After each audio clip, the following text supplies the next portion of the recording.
Cyberlenium 1.5 Revenge Bodies by Daniel Brian Mobley. Read by Claire Glover. If injury has to be done to a man, it should be so severe that his vengeance need not be feared. Niccolo Machiavelli. Gaming is a way, for me, to connect with others. Whether I play friends, a skilled rival, newcomer, or champion, my energy is tested, and so is theirs. It is the universal, competitive energy that defines us. Ravina Nagatomi, at Play2K Interview, New Year's Eve 2054.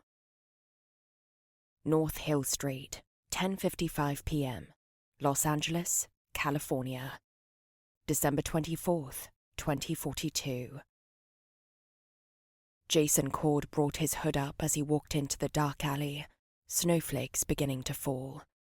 He saw his friend, Frankie Casper, standing alongside three people at the opposite end of the alleyway. As Jason approached them, he saw that Frankie's face was bloody and swollen.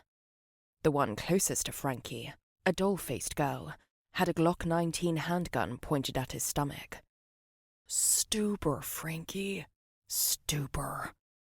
The three holding his friend hostage all looked different from one another, but were dressed almost identically. Jason did not know them, but recognized the insignia tattooed on their necks. An old English-style letter U with a serpent wrapped around it. It was the gang sign of Los Últimos Sangres. The smaller of the two male thugs was bronze-skinned with a teardrop tattooed under his right eye. A vape pen hung from his mouth. "You got the money, Negrito?" Bronze-skin asked, a slight gravel in his voice. Jason looked at Frankie. Frankie did not meet his gaze. He only stared at the ground. Jason then looked at the thug. 4,000, right?" Jason asked. 4! Dollface laughed. 6,000, with the VIG, Bronzeskin said. "If 4's all you got." He clicked his tongue. Dollface poked Frankie in the ribs with her gun, placing her finger on the trigger. "Wait," Jason said. 6,000, okay, 6,000. 4 right here. "Prove it," Dollface commanded. Jason pulled the wad of cash, wrapped in a rubber band, out of his pocket. The other LUS member, the big man, snatched it from his fingers. He handed it over to Bronzeskin. He counted the money, then grinned. "No capity. The rest?" "I can get it," Jason said. "But I need that back. 20 minutes. "Try 15, Bronzeskin said, putting the wad back in Jason's hand. "You're a microsecond late. This albino here is—" Jason made eye contact with Frankie. It was all he needed to see, and then Jason was gone, sprinting the block and a half to Cyberlenium. On West Temple Street, the Arcadina was anything but crowded. It was Christmas Eve, after all. Perhaps the one and only time gamerheads stepped away from gaming to shop for more games to consume or share. It was a rare, cold night, and the 20-year-old's breath was visible in the night air. "Stay alive, Frankie." He pushed past some straggling gamerheads on the sidewalk and stumbled into the street, a car stopping just in time. The driver blared the horn. Jason continued running. "No time for arguments." At the entrance, a security guard tried to grab him by the shoulder. "Slow down!" she barked. "Sorry," Jason said, slipping her hand and running inside. Jason shot down the hallway on the 3rd floor like a wild man. Random gamerheads hugged the walls as Jason barreled onward, his 6'2" frame convincing them to do so. Inside the playroom, a screw metal track was on, its bass-heavy riff vibrating throughout the area. Strobe lasers were all over the place. The gamerheads, huddled around various pod rooms and console hubs, watched fervently, digitized sound effects melding with the music blaring from the intercom. Jason scanned the room and spotted a familiar face, a short, Overweight young man and fellow gamer, he was playing the popular fighter called Crime Crisis 2. Mikey! Jason called. Jason hurried over to the podroom window. Mikey was pointing and swinging his master trigger through the air, spinning himself in circles as he watched the large screens that stretched 360 degrees around him.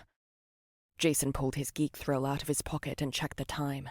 4 minutes had elapsed since he had left the alley. He had only 11 minutes left to save Frankie's life. Trash, Mikey. The one time I need your help. A loud smattering of guffaws pierced the air, followed by a series of whoops and hollers. Jason looked to the other side of the playroom. A mass of gamer heads were crowded in the corner, surrounding one of the newest additions to the Cyberlenium catalog, the mega-popular shooter known as God Gun. Jason checked his GT again. 10 minutes left. Jason ran to the crowd and pulled the wad of cash from his pocket. Raising it high in the air, he shouted, $4,000 says I can outscore the current God Gun player in 1 round. The swarming mass, a cluster wave of bobbing heads, hands, and bodies, shifted, turned in Jason's direction. The whoops and hollers grew even louder as the reputational stakes of his challenge sank in. Unbeknownst to the crowd, however, were the unseen stakes, a human life at risk. The crowd parted. Dressed in a t-shirt sporting a robot butterfly, a denim jacket, a plaid skirt, and heeled boots, a skinny girl stepped forward. The visor of the archaic trucker hat she wore cast a shadow on her face. Grabbing the visor, she flung the hat into the air. She then glared at Jason, her almond-shaped eyes full of shimmering resolve. Challenge accepted, the girl said, the crowd roaring in response. Jason pushed through the crowd, following her back to the podroom. The girl stopped at the entrance and pulled a rolled stack of $100 bills from her jacket pocket. She quickly counted out 40 bills and handed them to another Asian girl in the crowd.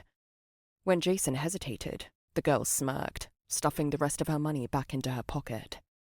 The bookie is Yume, my cousin, the girl said. Your bet will be safe. Jason said nothing. He was on the clock. Even so, for a nanosecond, he contemplated snatching the money from Yume's hands and making a run for it. Instead, he turned over his wad of cash to Yume. She smiled, nodded. The challengers entered the podroom, the door shutting behind them. As the girl unhooked a light gun from the left wall panel, Jason peeked at his GT again. 5 minutes and 40 seconds. Running out of time, he sighed aloud.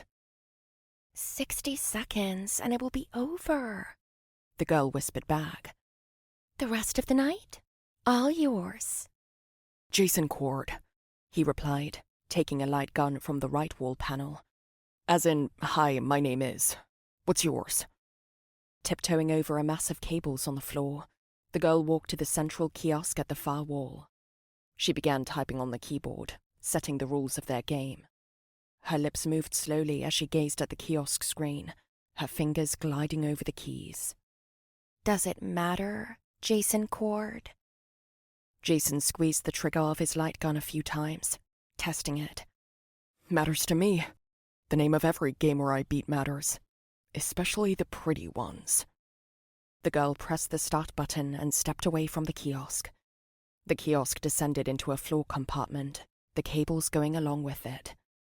She returned to the center of the room and stood back to back with Jason. As the 360-degree screen lowered around them and began to surge with power, she raised her light gun.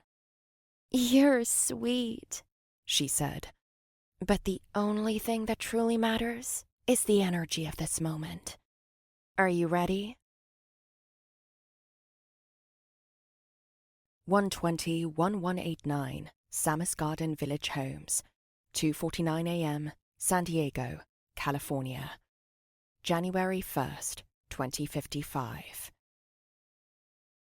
Jason, you're home, a lilting female voice said.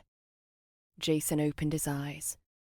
Though the limo interior was dark, the city lights that overlooked the lush neighborhood shone bright, their neon fluorescence present and droning outside tinted sedan windows. The night sky lit up erratically with fireworks, the New Year's celebration still going strong. Jason shook off drowsiness and noticed his android assistant and bodyguard, Celestia, Selly, as he preferred to call her, sitting across from him. Her clover-green eyes watched him, unblinking. "We're home, Selly," Jason corrected her. "This is our home now." Our home, Selly repeated, gazing out the window at the large house they were parked in front of. Jason pushed the button on the side panel of the car door. The partition separating the driver and passenger areas was lowered. "Yes, sir," the driver, Humberto, asked. "Go home and get some sleep, Humberto. I want you to come back." Jason paused, pulled back the sleeve of his blazer, and peeked at his sliver streak. "At 3:00 p.m., about 12 hours from now." "Yes, sir," Humberto nodded. The driver then exited the limo and walked around to the right side, opened the door. Jason scrambled out of the white stretch, holding the gunmetal attaché case. He offered his other hand to Selly, who was still inside the limo. The android placed her hand in his, and Jason pulled her onto the sidewalk alongside him. Humberto, the driver, nodded and bid them good night. As the limo pulled off, Jason looked at his assistant. The fireworks continued to paint the sky in flashes of reds, blues, and yellows, explosions booming in the distance. "How do you feel?" Jason asked, touching her cheek with his finger. I feel... Selly began, dropping her head, and then she looked into his eyes, placing her hand over his, and pressed his palm against her cheek. strange, she finished. Jason's brow furrowed, and Selly spoke again. Strange in a good way, she amended, her lips curving upward. Jason Korde had implanted 2 of 3 nanodrive interfaces, the neural sensitivity and recall programs, into Selly's mainframe less than 3 hours ago. These interfaces, a landmark breakthrough in scientific and technological development, were pirated and sold to Jason by a dangerous organization. That organization, the Yakuza, had lifted the tech from the Omegami Corporation, the mega conglomerate known as the world's leading game developer.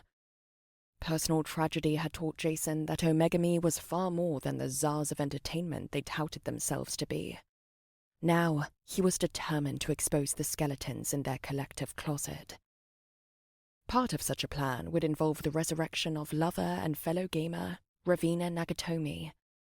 Dead for the past 8 years, she had been the victim of Omegami's nefarious machinations, her untimely demise brought about due to their manipulation.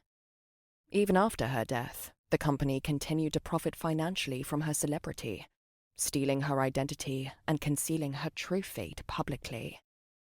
Together, the interfaces could recreate Ravina in the physical world, albeit in the confines of an artificial vessel, the body of an Omega droid, to be precise.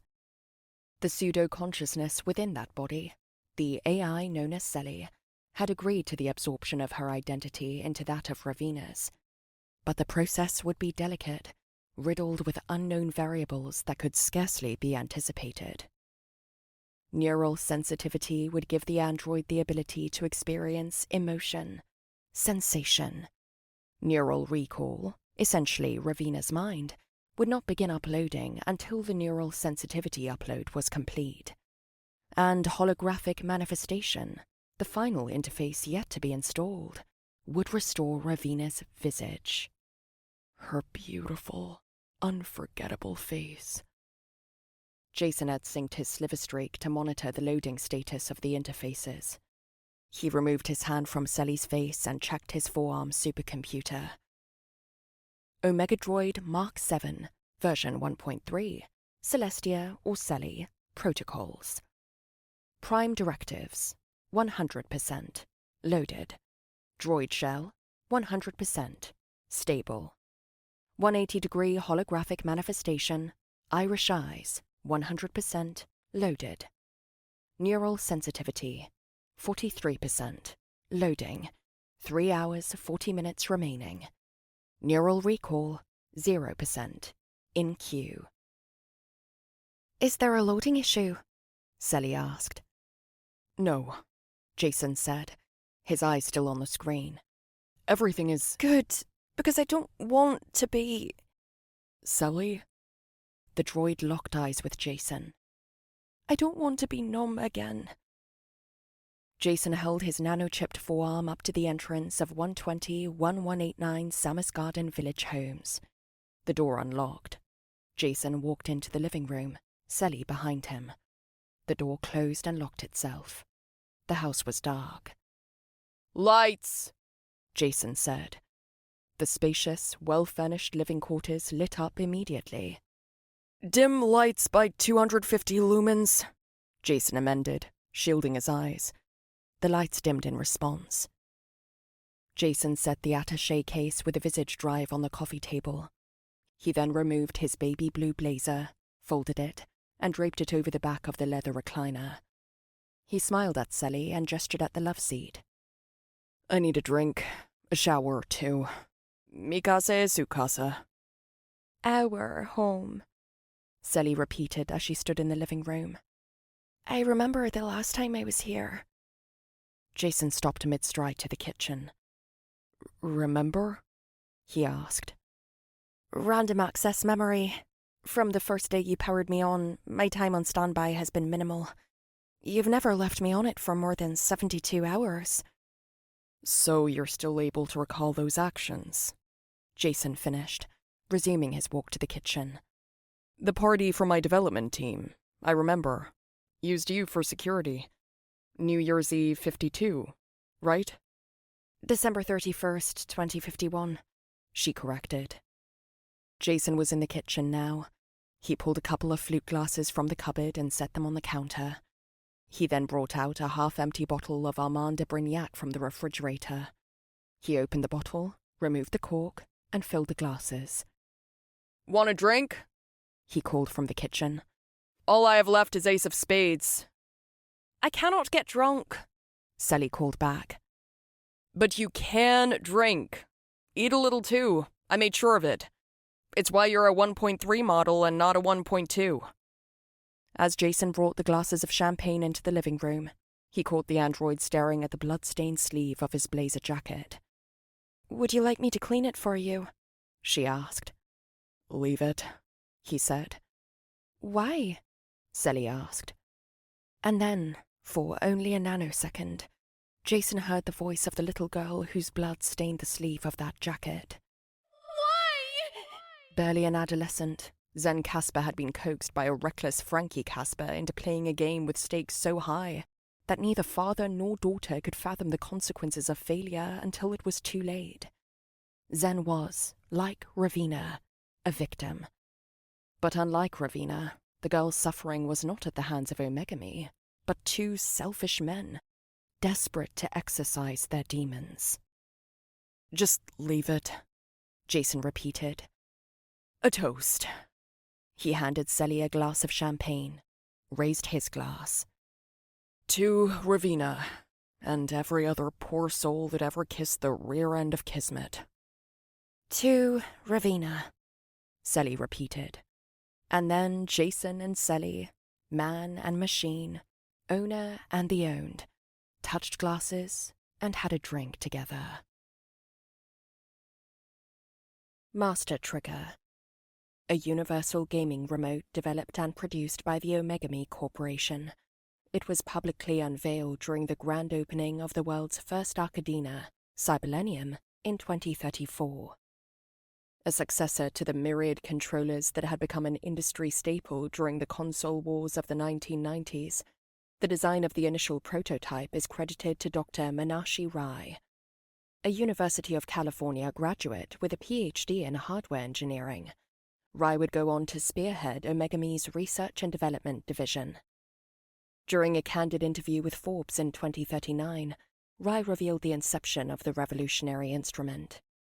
Quote, between semesters at Cal, University of California, I would stay with my sister for a few weeks. My nephew Kieran was around 11 or 12 years old at the time and was an avid gamer. He'd rope me into playing the games with him. He had every available console, so we'd switch back and forth, and I would get confused by all the button names, configurations, and combinations for each controller. And then I thought, wouldn't it be apples to have one controller compatible with all these consoles? End quote. The invention initially caused controversy in both the gaming and business worlds, sparking a slew of heated debates and a series of infringement lawsuits issued by hardware manufacturers within the industry. Omegami eventually settled all disputes out of court, brokered a deal with the involved parties, and jockeyed the Master Trigger as the new industry standard. Both single and double grip styled, it is equipped with an analog stick and 4-button control input, and is compatible with all console units. Bionic-friendly versions, as well as customizable skins, became available to the public in 2049. Modding triggers to perform actions outside their intended gaming functions, including pairing them with home defense or droid hardware, violates the U.S. Computer Fraud and Abuse Act, CFAA, of 1986, and is deemed a federal crime. 120-1189 Samus Garden Village Homes, 3:59 a.m., San Diego, California. January 1st, 2055. Jason rolled over in bed. His sliver streak was pinging from the nightstand, its blue screen a beacon in the pitch-black bedroom. SS, who is it? He asked the supercomputer, his voice heavy. The pinging stopped.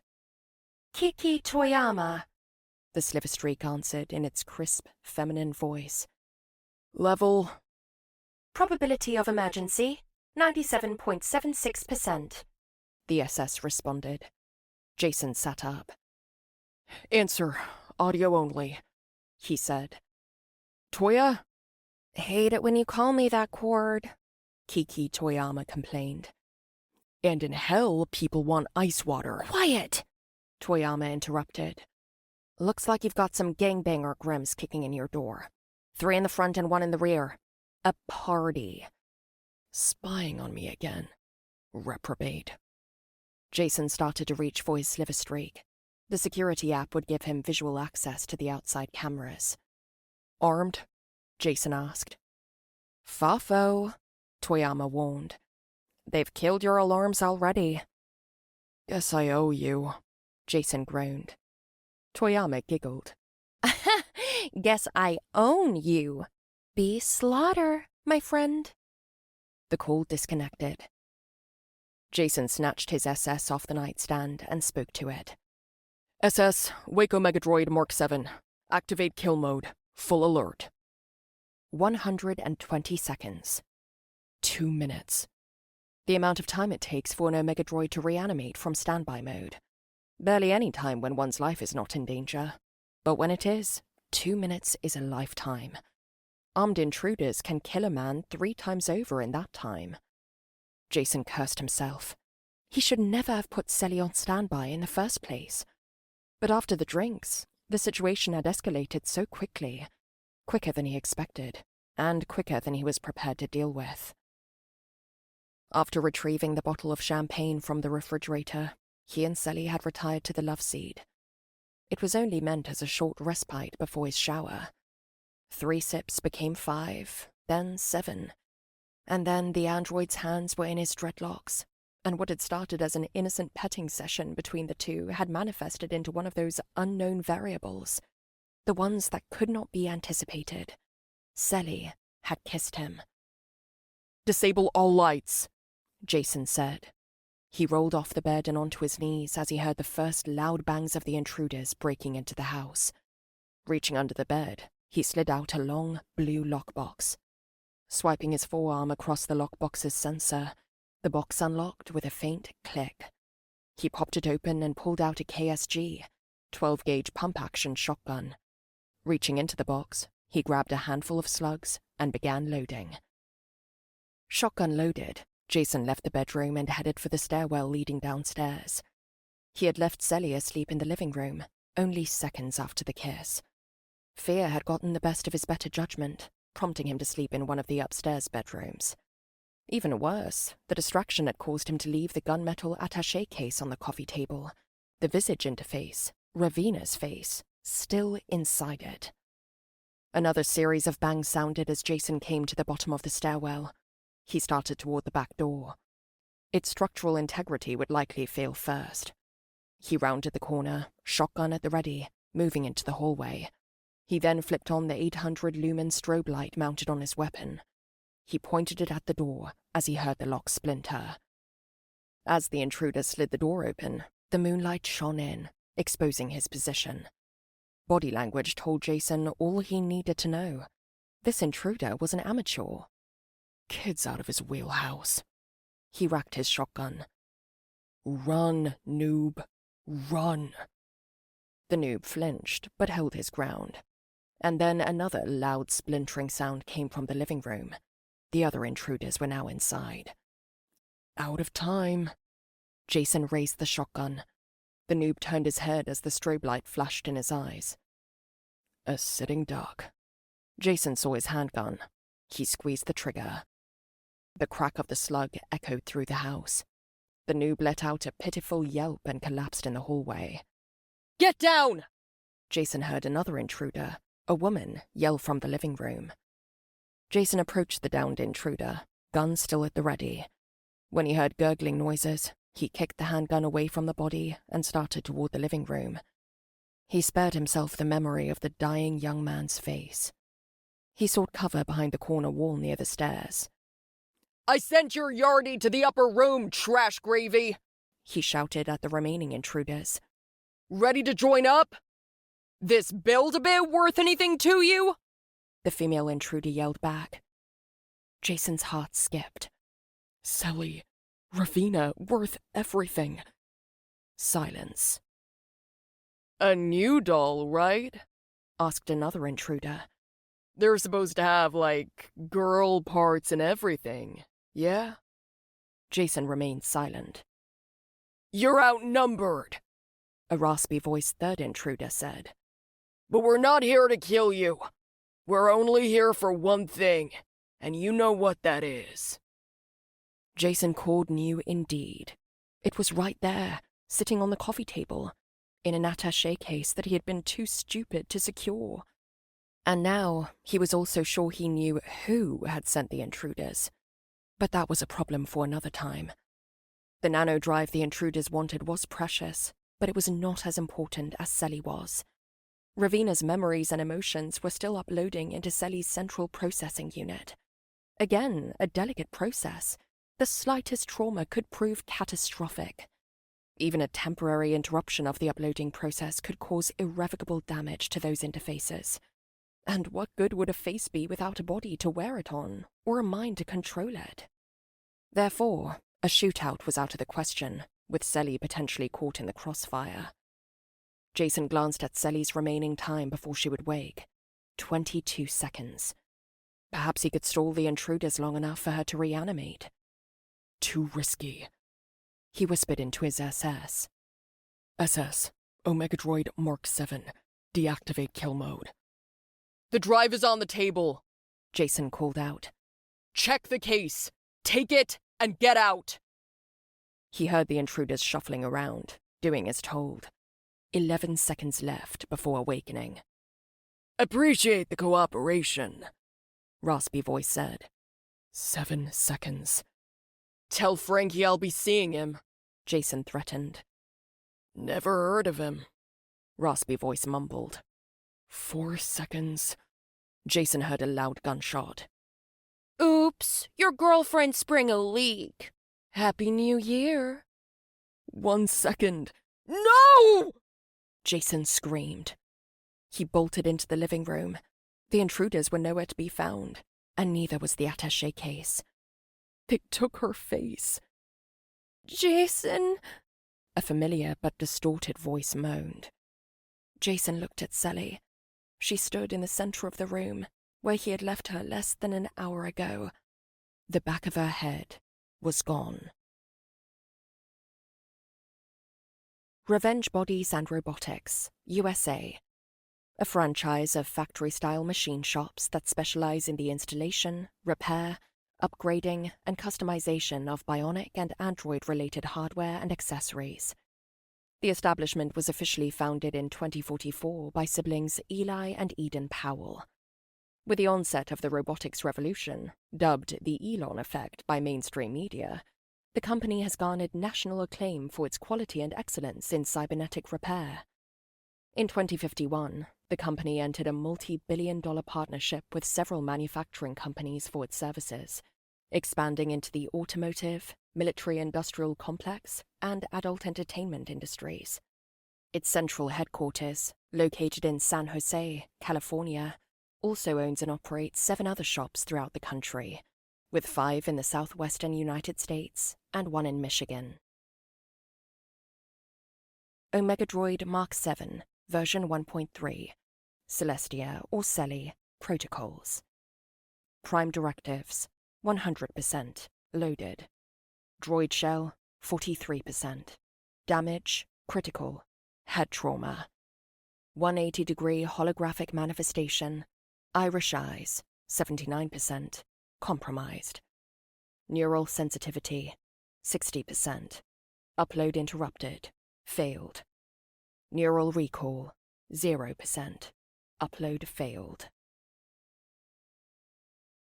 Cyberlenium, 555 West Temple Street, 7:55 p.m., Los Angeles, California, January 1st, 2055. Frankie Casper had stolen Ravina's face and disappeared. Rage, indignation, dread, panic, all hot, cold, claustrophobic, and agoraphobic stones, heavy in the pit of his stomach. His soul, every weight pleading, screaming, to be both quickened and killed at the same time. Of course, no one outside of Jason Korde himself would have been able to perceive such turmoil, for every expression on his face, every movement of his body said otherwise. He had long become adept at masking his true feelings. For him, it had become a necessity, a matter of survival. Whether in gaming, business, or relationships, tragedy had continued to find him, and hiding one's hand had too often made the difference between a win and a loss, victory and defeat, life and death. Jason pulled into the car lane that led to the side entrance of Cyberlenium, the world-famous Arcadina known as the Church of Gaming. Driving a vermilion-colored McLaren NC49, Jason braked when the enforcers waved him to stop. He showed his industry badge through a roll-down, tinted window and was ushered on. He then came to a stop near the side entrance doors. Once there, he reached behind the passenger seat and grabbed a high-impact polymer case from the floorboard. He set the case on his lap and opened it. Jason gazed down at the master trigger inside. It was a polymesh steel, gamma-grade model, the prototype designed to withstand the pressure strength of his bionic hand. A cobalt blue, the trigger's grip handle was studded with micro-diamonds around the stippling, along with the message, "For the GGG, Aishitamasu, RN," inscribed on it. Even now, 8 years later, reading the inscription made him misty. Instead, he numbed himself in defiance. He closed the case, returned it to the floorboard behind the passenger seat, and exited the car. It was colder than the night before, and Jason zipped his jacket. A young valet was in his face at once, and Jason handed him his car keys. He then opened his wallet and passed the valet a Franklin Spot. "That bill has a twin, if you can pull the car around back in 20 minutes, he told him. The valet nodded. Inside, the Arcadina was just as busy as any other day of the week. Hordes of gamer heads filled the lobby alone, never mind the tourney stadium or additional playrooms. Gaming as usual, despite the holiday. Enforcers scanned the nano ID in Jason's forearm. Having passed security, he went to the elevators. Jason got off on the 9th floor, the VIP room. Deja vu hit. Memories of events less than 24 hours old fought for dominance in his mind, but he buried them. Even still, he instinctively scanned for enemies in the crowded room of elites. No Hanzo, No Yakuza. No Zen. He waded through the crowd, past the bar, and found himself on the opposite side of the room. He sat down in the dining area, making sure he was facing the door through which he had entered. Several WebMonster XLs blared throughout the room, live-streaming games, music videos, and news feeds alike. The waiter approached him. Welcome to Cyberlenium, The waiter greeted. How may I help you, elite person? Ace of spades, leave the bottle, Jason ordered. 2 glasses. The waiter smiled and went away. Jason pulled back his sleeve and glanced at his SS. That droid blood on your collar? Jason looked down. Droid blood indeed. He looked up to see Kiki Toyama standing next to him. A mishmash of dull-core and cyberpunk kink, she brushed blue hair out of her eyes. She then grinned at him and winked, an 18-karat gold grill and blue contacts contrasting with olive-brown skin. You look so trash gravy, Korde, she sighed. And you look less and less like the person I knew, he retorted. But more and more like the person I've always been, she shot back, grin intact. Sounds like a fair trade to me, honestly. Jason shrugged, smirked. If you say so. Toyama sat down, and the waiter appeared with a bottle and 2 glasses. As the waiter began loosening the cork, Jason pointed at the bottle. A drink? Toyama leaned back, clasped her hands, and crossed her shapely legs. I've been waiting for you for over an hour, she began. And when you kill somebody in self-defense, Jason cut in. The Murphys kind of need to verify that. And in that time, Toyama interrupted, 8 other people offered me a drink. 6 guys, 2 gals. So you're already drunk, Jason said. Not quite, Toyama went on. Only pounded back 3, refused the rest. And would you believe all 3 drinks were Ace of spades, Jason finished. Toyama smiled and nodded, but said nothing. After the waiter filled the first glass, Jason stopped him. What are you drinking then, Kiki? Jason said through gritted teeth. Forbidden love, she blurted. The waiter nodded, walked away. And don't forget my caviar, Toyama called after him. Those Grims you warned me about, Jason began. They took something important from me. I need to get it back. They also hurt someone The droid, Toyama said, smiling. Nil to be ashamed of. But there's just one problem. You sound like you're asking me a favor. And I own you, remember? Name your price. Prices, baby. As in 2. 1 for the heads up, and 1 to track down these— Name them, Jason amended. Toyama uncrossed her legs and leaned forward. Her face became grave. Ren, my son. Friend is in the hospital. Bad accident yesterday. Lost an arm. Jason shifted in his chair. Toyama went on. 12-year-old kid with 1 arm. Daddy went AWOL. Not sure he has the Nepo touch for bionic— Done, Jason said. And the second? The waiter was at the table again, his tray carrying the $6,000 whiskey cocktail and a companion ounce cup of caviar. Toyama clapped her hands and licked her lips as the waiter unloaded the tow. Oh, I haven't had one of these in a million— The second, Jason repeated, agitated. How would you like to pay, sir? The waiter interrupted. Tab, Jason answered, pulling his sleeve back. The waiter scanned Jason's forearm with a payment sensor and left the table. Toyama picked up the cocktail and brought the rim of the glass to her nose, blue eyes locked on Jason's. Want a sip? Jason didn't answer. All right, Toyama sighed. One of the guys who bought me a drink, incel ick he is, was feeling his vibe until he told me his name. Name? From Thailand, something like that. Told him he needed a new name. I hate names where you gotta bite your tongue off to say them. Threw his drink in my face and hocked twat on my boots. You know how I hate getting my hands dirty, so... Where?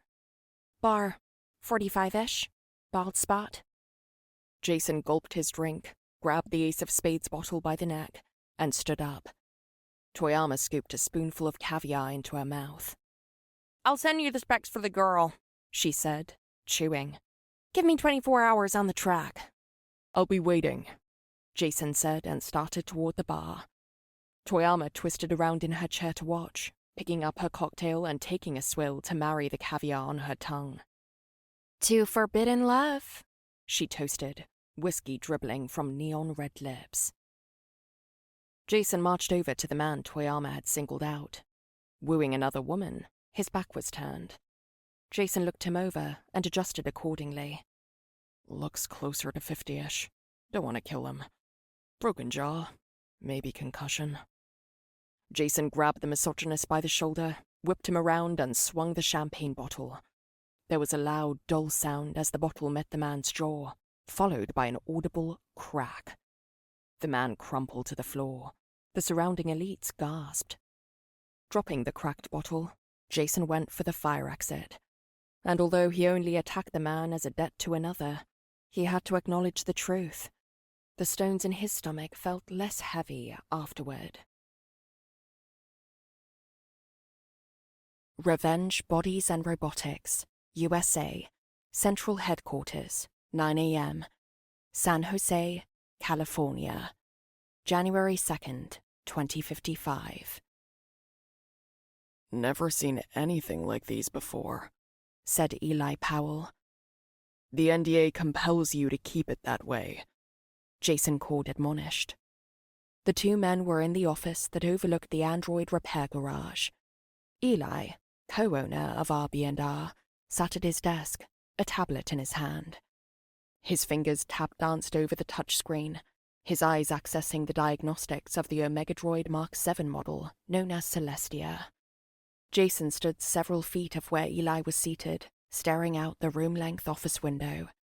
His eyes roamed the floor below, watching as the droid mechanics repaired and upgraded random bots of wealthy clients. The mechanized precision sounds of drilling, sawing, soldering, and snapping echoed throughout the immense workshop. "What's her damage?" Jason asked. "Bullet destroyed the occiput, including the occipital knob," Eli began. "And there are slight burns to the CPU's outer shell. The good news is that the damage barely extends past the nuchal ridge. The nanodrives seem to be intact."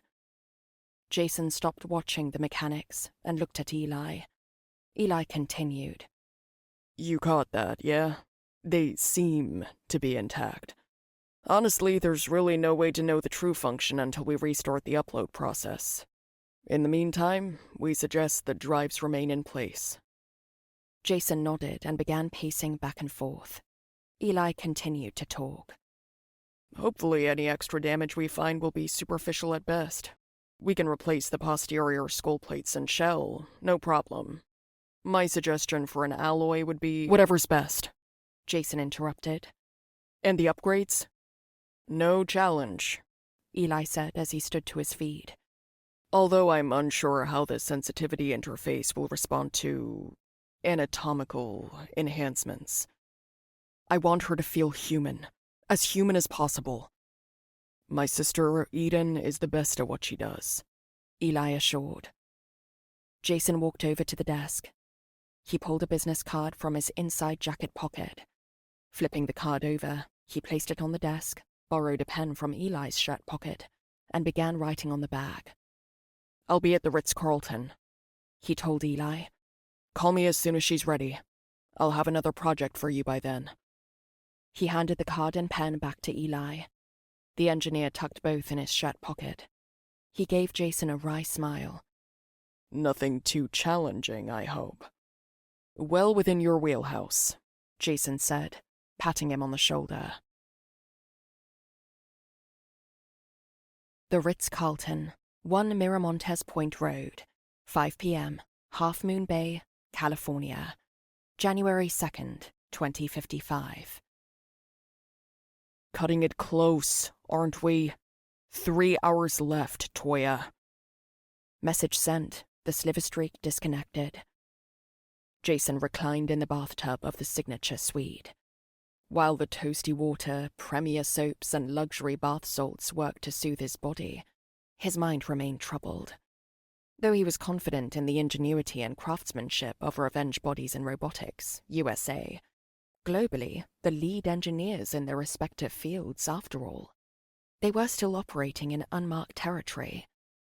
Much of their expertise lay in their pre-existing knowledge of cyber-related hardware and neurology, and because of this, the probability that they would encounter an unsolvable variable within the new technology was inevitable. In the end, Jason knew the intricacies of the interfaces could only be efficiently anticipated by the individual, or individuals, directly responsible for their creation. But that was a bridge that would need to be crossed at a later, more urgent time. Sufficient unto the day is the evil thereof. Jason Korde, the Bible-toting father Jason spent much of his life trying to make proud, would remind him of this repeatedly. Therefore, Jason had spent the rest of the morning, and much of the afternoon, making the necessary preparations for the guaranteed violence to come. Nevertheless, he still felt the stones in the pit of his stomach growing heavier with each passing minute, and knew those stones would not lighten until they were fed. In the interim, both worry and vengeance would have to wait, and so Jason closed his eyes and waited.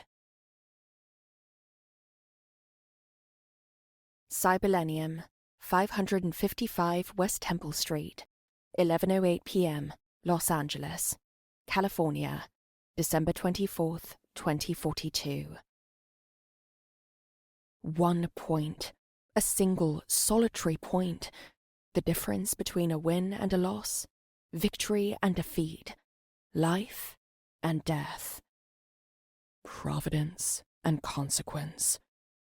60 seconds, 1 round. Game over. Jason's shoulders sagged as he placed his light gun back on the right wall panel. The girl watched him, still holding onto her light gun. That was close, she chuckled. Super close. Can you smell my sweat? Jason said nothing as she put away her light gun. He checked his GT. He had just under 4 minutes remaining to get back to Frankie, only to watch him die. Jason squinted at his challenger with misty eyes. That was yick. Sorry, she said, looking at the floor. I can get inappropriate when I'm nervous. I've never been pushed to the limit like that. Ravina Nagatomi, as in, hi, my name is. She then stole a glance at him. Want a rematch? Jason walked past her, pressing the exit button on the pod room door. Congratulations, he said on his way out. Jason ran into the waiting mob of gamerheads, pushing past them as they taunted him with jeers and snickers. Ravina came out of the pod room behind him, the mob creating a human wall between winner and loser. As he ran, Jason imagined he heard Ravina shout something to him, but he decided that was all that it was. Imagination. Jason had never bothered to slow down. The Ritz-Carlton, 1 Miramontes Point Road, 10:39 p.m., Half Moon Bay, California, January 2nd, 2055. The sliver streak sounded, a couple of pings echoing in the bathroom. Jason Korde's eyes fluttered open. The water in the bathtub was ice cold now, and he felt grainy bath salt residue chafing his legs as he stirred. He looked at his SS. The supercomputer was adhered to the tiled wall a foot away. SS, activate audio, he said. The SS spoke aloud. Breaking news. U.S. Junior League shooter champion Zulena Casper loses arm in New Year's Eve car collision. Next message, Jason commanded. Breaking news. Omegami International rumored victim of cybercrime. The supercomputer's voice was interrupted at once by the pinging of an incoming call. SS, who is it? Jason asked. Kiki Toyama, it answered. Answer, Jason said. Hello? Ooh, someone's taking a shower. I see marble tiles. Fancy. A bath, actually. Prove it. You're late. There was a pause. You're late, Toyama mocked. You ever tried tracking a squad of lowlifes on holiday? It's like trying to pull the head of a Mongolian gerbil out of— Where? Jason interrupted. The Mayan, South Hill Street. Drippy to celebrate. Jason lurched, water from the bathtub sloshing onto the floor. Over 24 hours, and the whole time, the Mayan? What can I say? Toyama laughed. Drone still on them? Jason asked. In the air and up in there, Toyama answered. Jason jumped out of the bathtub, grabbed his SS. I'll need visual access in 15. Stay caramel. I agreed to track down your marks, Jason, not babysit them. You also agreed you'd have their location in a day, so I own you now. Observatory, 1 Miramontes Point Road, 10:53 p.m., Half Moon Bay, California, January 2nd, 2055. The concierge led Jason into the hotel observatory. He glanced around the palatial, octagonal space, confirming the room had been prepared per his instructions. 4 WebMonster XL TVs were mounted next to one another in the center of the room in a semicircle formation. A small table was below them.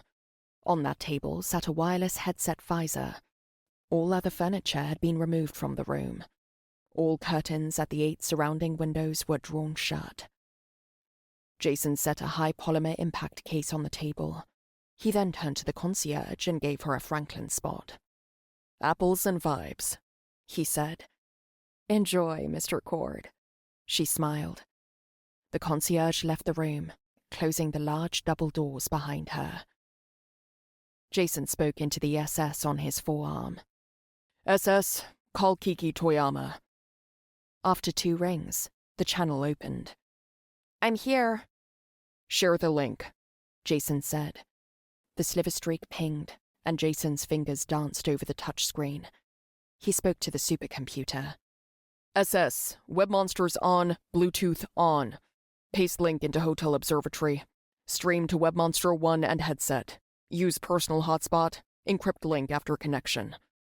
The WebMonsters surged to life, standby lights glowing in the center of each screen. SS, activate Omega Drone, Gutterfly, Jason commanded.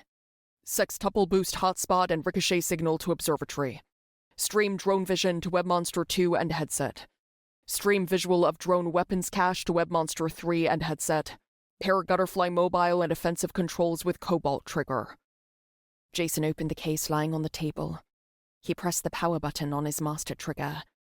Toyama spoke on the open line. Ready, player 1 too many kills? She asked. The more cooperation, the less bloody, Jason answered. Stay frosty, sister. Toyama whispered back, a smile in her voice. Light up the sky, baby. All connections successful, the sliver streak said. Jason put his headset visor on, grabbed a black glove from the open case, pulled the glove onto his left hand, and picked up his trigger. A surge of power. The real world shifted, moved, and then an out-of-body experience. Over 380 miles from the observatory, the Omega drone, nicknamed Gutterfly, hummed to life. Its quadcopter sped into action, propellers becoming invisible as its bulky body lifted into the night sky. A high-pitched buzzing noise cut through the air, then sank into a low-pitched, reverberating roar as the military-grade weapon drone found equilibrium. Radio frequency shields activated, the sliver streak reported. 15 minutes until drone auto-self-destruct. Stream self-destruct timer to WebMonster 4 and headset, Jason said. What you packing, boy? Toyama hollered. Really want to know? Jason teased. Sounds illegal, But don't level the block. Kieran and I still like to get Lulu and Snatchers at this place sometimes. Jason's fingers manipulated the master trigger. The gutterfly, a puppet guided by wireless strings, moved in lockstep.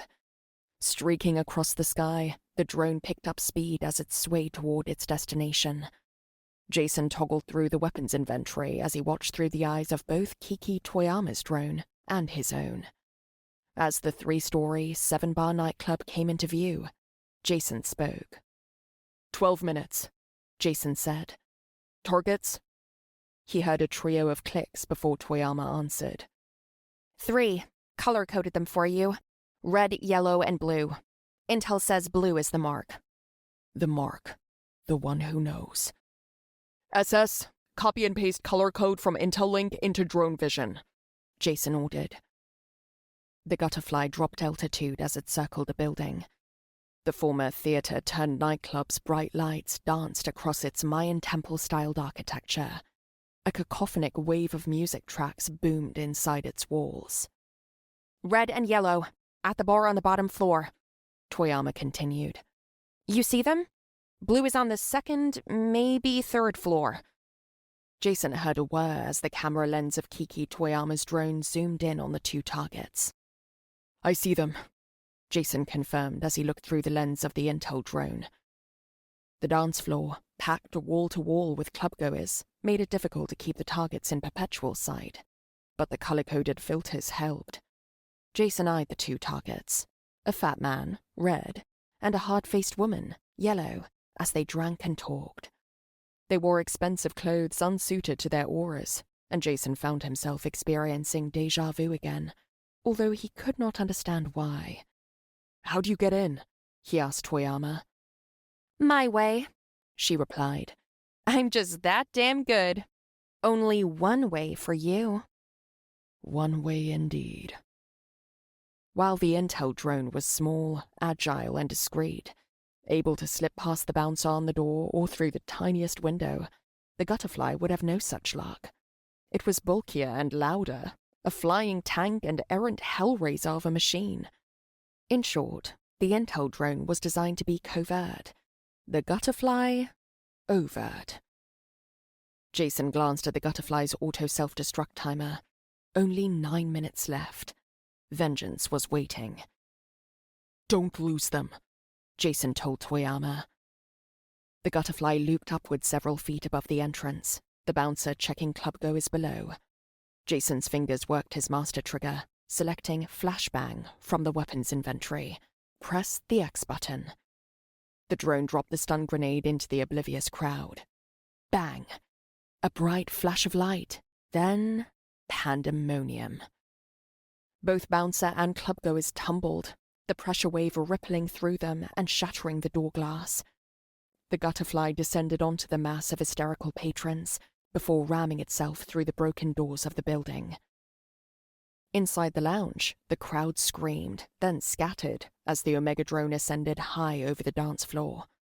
There it hovered, people scrambling for cover beneath it, laser lights bouncing off its metallic shell.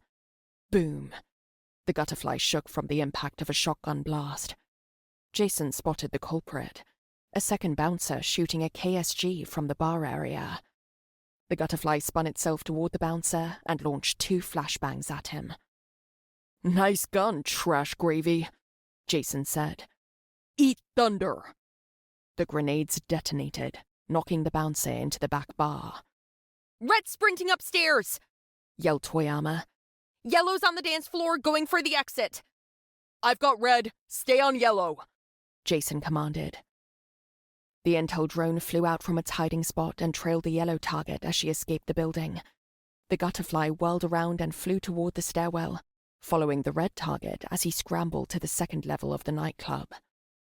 Police hunter forces have been alerted, the Sliverstreak warned. Kiki Toyama whispered a similar warning. Murphys are coming. Can hear sirens. I know, Jason assured her, rifling through his offensives. Estimated arrival of enforcer drones, 2 minutes, the SS said.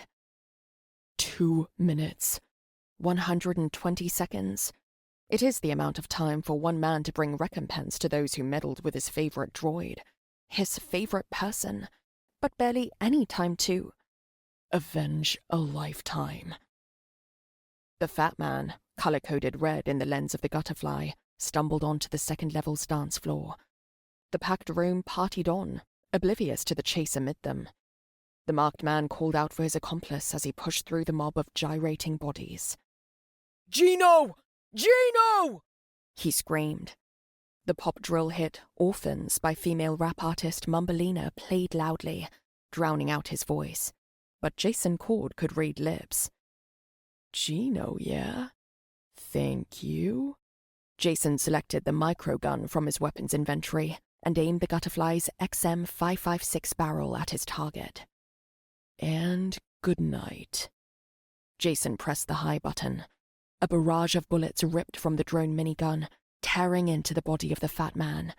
He fell near the bar counter, knocking over several patrons on his way down.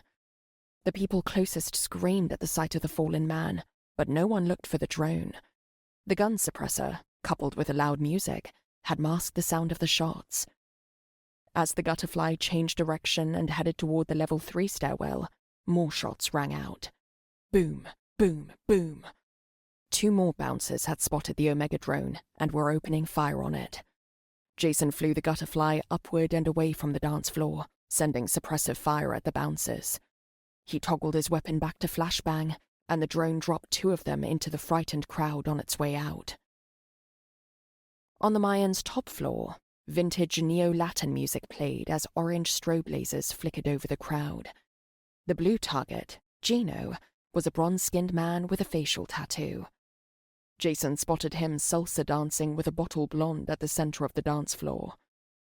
The Gutterfly descended and hovered only feet from where he and his date danced. The crowd began to back away from the drone. 30 seconds until enforcer drones arrive, the SS reported. Jason toggled his weapons offensive to Taser 9 and fired. The barbs buried themselves into Gino's shoulders, his cry rising above the music. Jason pressed the O button, and the Omega drone discharged an electrical current through the barbs. Gino gasped as the bystanders, his date included, looked on. Then the Gutterfly flew backward, pulling Gino off his feet. The man fell onto his back, the barbs still in his shoulders. The SS spoke. 12 seconds until— "We're going for a ride, Gino," Jason interrupted. The Gutterfly retracted its barbs, pinning Gino to the belly of its bulky body. The SS protested. Warning. Excess weight will increase drone exertion and compromise— "SS, new destruct time status," Jason said. 1 minute, 55 seconds, the SS replied. The Gutterfly rose upward, captive in tow. The reverberating roar of the quadcopter became harsher as it compensated for the added mass. And then there were 3 enforcer drones in the room. Jason spun the Gutterfly in evasive circles as the police drones opened fire. "SS, escape route," Jason said. The sliver streak ran the schema of the top floor within 1/6 of a second and responded. Fire exit window, south side wall. The Gutterfly zoomed at the far wall, the police drones in pursuit. It smashed through the closed window and escape ladder, glass, concrete, and metal flying through the air as the drone butted its way out. Jason spoke to Kiki Toyama. "Where's Yellow?" "Northeast on South Hill Street. Ditched her heels." "Don't lose her." "Won't lose her," Toyama promised. The Gutterfly rose high in the sky again, police drones shooting after it. It swerved and began an arc trajectory towards South Hill Street, picking up speed. Despite evasive maneuvers, a stray bullet struck its tail and started a fire. As air began feeding the flames, the damage siren sounded. "Warning," the SS began. "SS, open drone audio," Jason told the supercomputer. A new line opened. "Can you hear me, Gino?" Jason asked. "I would appreciate your cooperation. Where's my nanodrive?"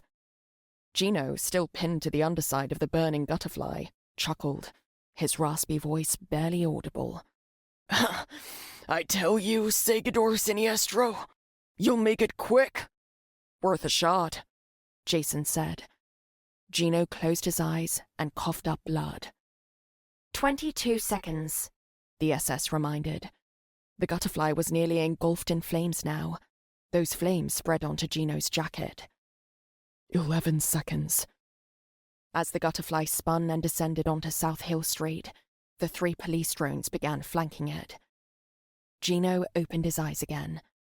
7 seconds. The hard-faced woman, yellow, as she ran for her life, came into the gutterfly's field of vision. The intel drone trailed her from behind as she ran toward the incoming Omega and police drones. 4 seconds.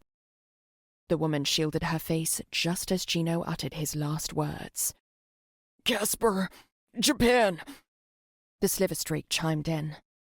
Self-destruct sequence activated. 1 second. A half-kiloton explosion, caused by the nanofission detonation inside the gutterfly, sent a gigantic shockwave down South Hill Street.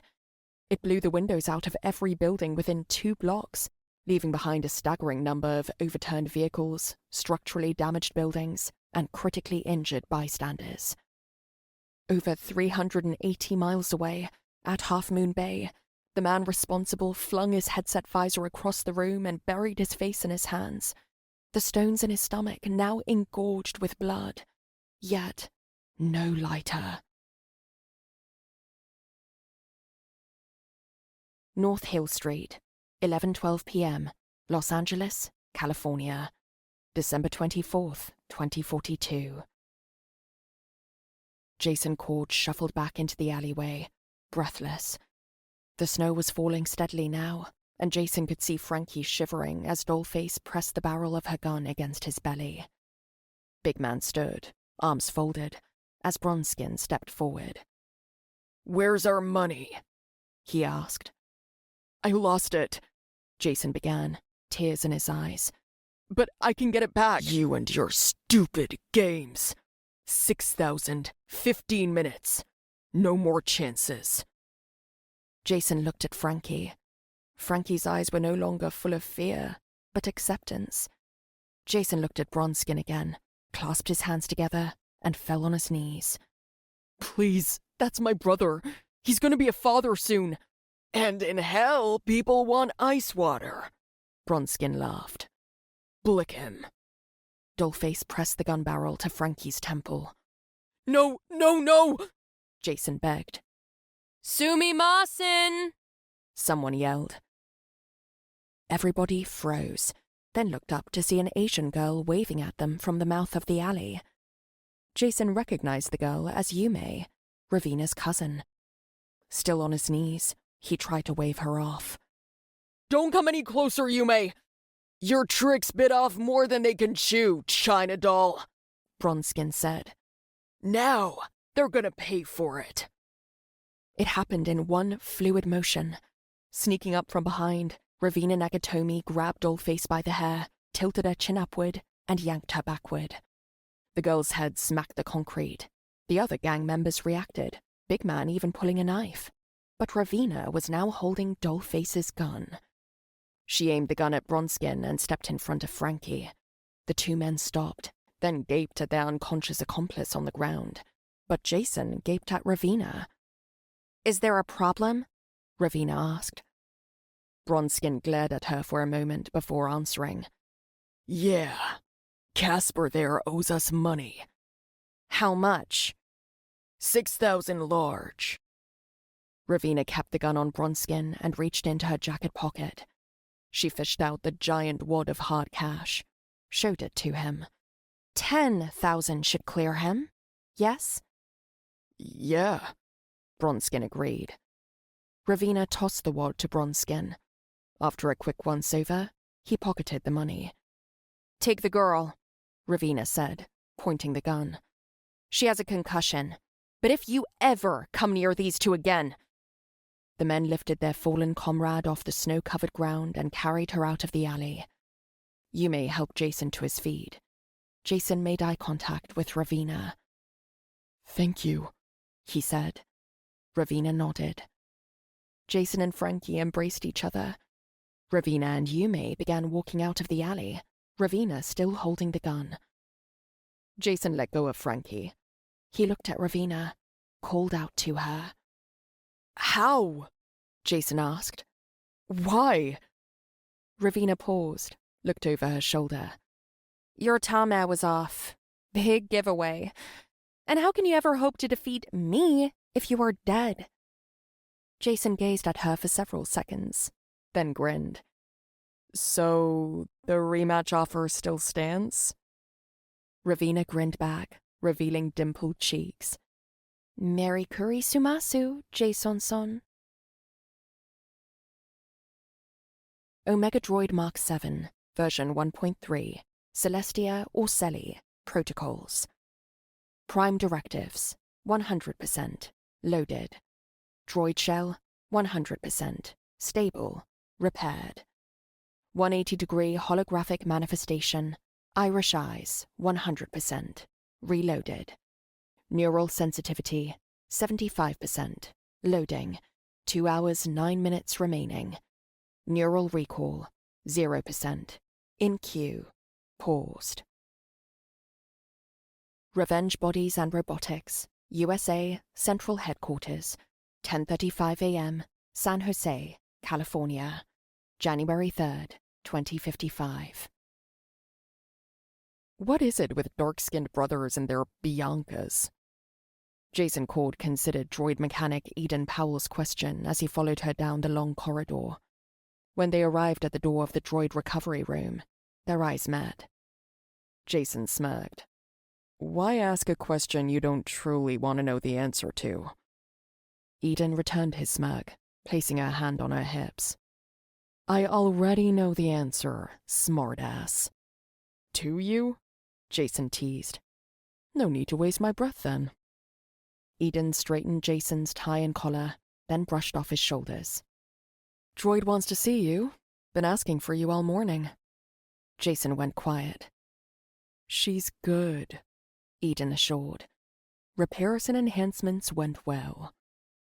Jason reached into his jacket pocket and produced a platinum memory stick. He gave it to Eden. "The specs I told Eli about. Custom bionics for a kid. The faster it's done, the better. I want to remain anonymous." Eden nodded. Jason continued. "And throw in an intel drone too. All the bells and whistles. Send both to Kiki Toyama. Info is all there." Eden eyed the recovery room door. "Don't keep her waiting," she said as she started back down the corridor. "Powell?" Jason called. Eden stopped, turned around. "You're beautiful, brilliant, and kind," he said. "Plenty of other men, better than me, would be lucky to—" She paused, smiled, then shook her head as she walked away. "If what you've done for that droid is any indication, you're a liar." Jason entered the recovery room. Full of exam tables and no windows, it was a private space for humans and androids to interact. At the far side of the room, on one of those exam tables, sat the Omega droid known as Celestia, Celi. She was in the nude.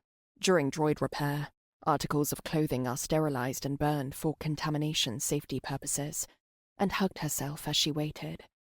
And then she noticed she was not alone. "Jason," she said, her voice swelling with emotion. "I'm so sorry." Jason took a few steps toward her, stopped. "For what, Celi?" he asked. "The kiss," she whispered. "I must explain."